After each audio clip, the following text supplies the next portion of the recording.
So, part 2 na tayo kasi natapos. So, ayun. I'm using this again, Details Cosmetic on my mata. It Blend. Blend.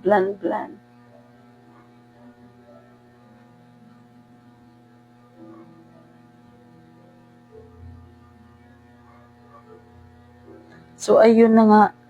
Di pa masyadong ano dito, makeup. But, Dumaguete Place is very simple person yung mga tao dati. Well, anyways, ayun.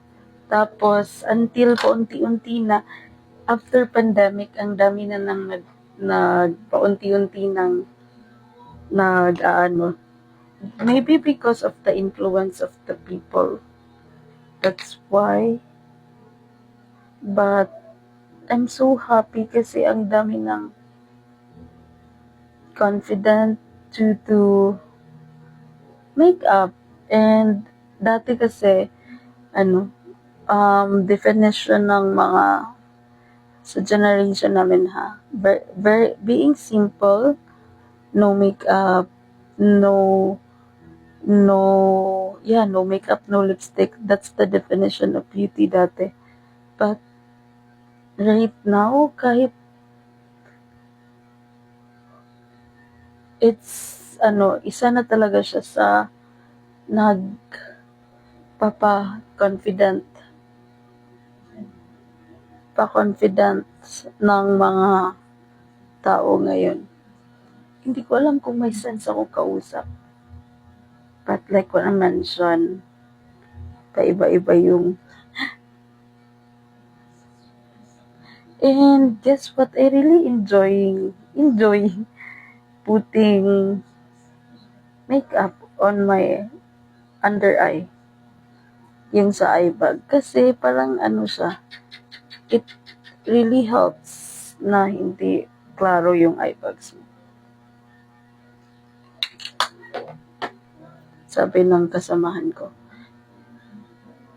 na pilit sila kasi nagme-makeup talaga ako magpapasok.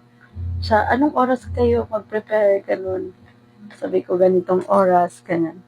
Sabi nila, pag ganyang oras natutulog pa kami. Kasi kailangan ko mag-prepare ng maaga eh.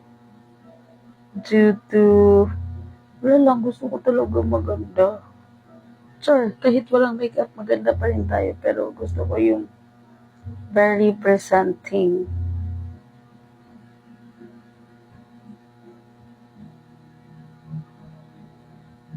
Di naman siya sobrang full glam. Ano lang, daily makeup lang.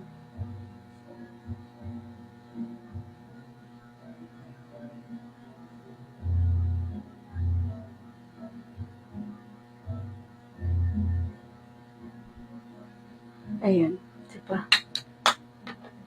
Ayun. Kailangan lang natin ng wait lang. So, next is kailangan lang natin siyang lagyan ng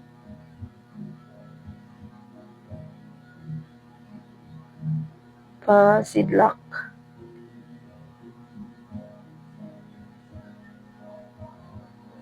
Kahit nung graduation ko, ako lang nag-makeup.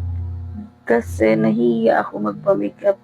And sobrang mahal na din yung 500 dati na makeup sa time namin. Ako lang din nag-makeup. Kahit nung party namin, ako lang din nag-makeup. Ako lang din yung magme-makeup sa mga kapatid ko. Kahit sa mga pamangkin ko ngayon, ako pa rin. Kahit feeling ko sobrang marunong na ako kahit hindi. Lako. Yun. Anyways, diba nakakaganda siya pag may dito.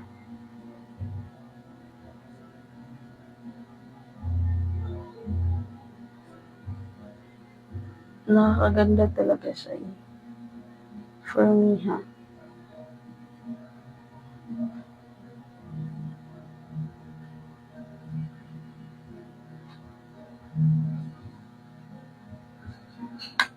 Yun.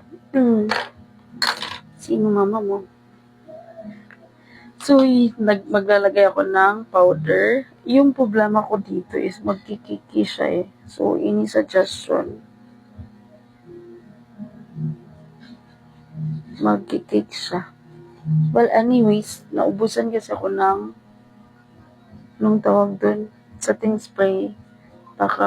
Pag meron ako, hindi na siya nagkikiki. Nag-order pa naman. Nag-order pa ako. Any brand that you recommend to try, I'm more than happy to try. So, yan.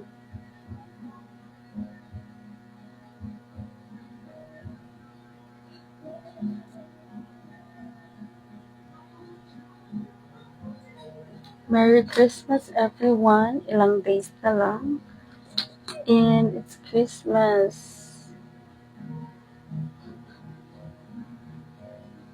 Gusto ko din matutong mag-eyeliner. I have eyeliner, but on my previous video, you can check, hindi ako marunong. Sobrang kurog.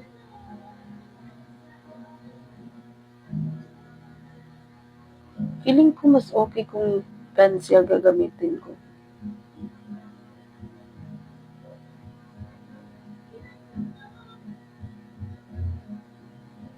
Diba?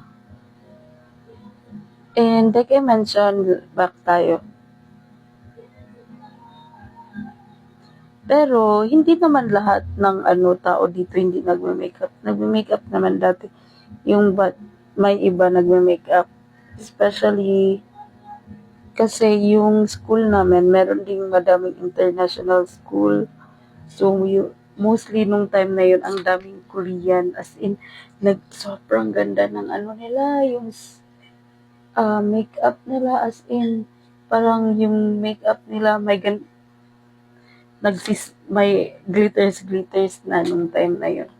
So, ang tagal talaga ng namin dito. Phase of accepting makeup. Maybe on me lang.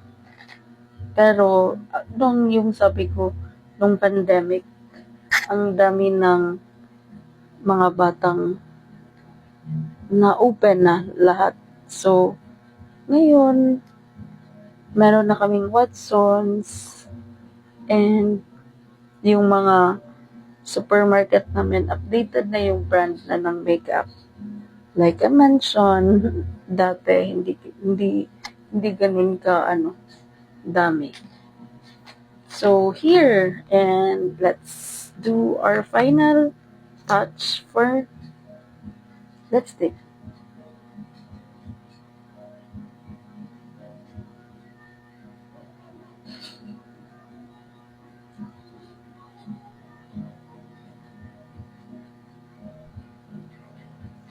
Hindi ko pala nalagyan ng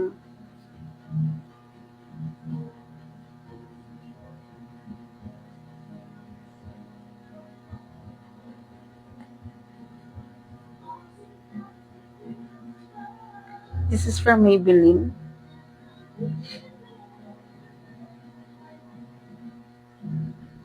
Tapos, i-combine ko siya on this from GMC.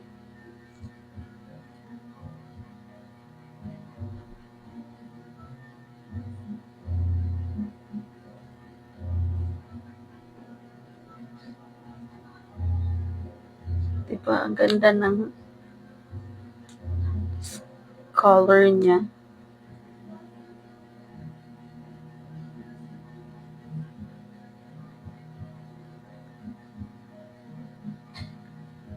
So, ayun, this is my final look. And, yan. Mag-prepare pa ako ng skin. So, yun.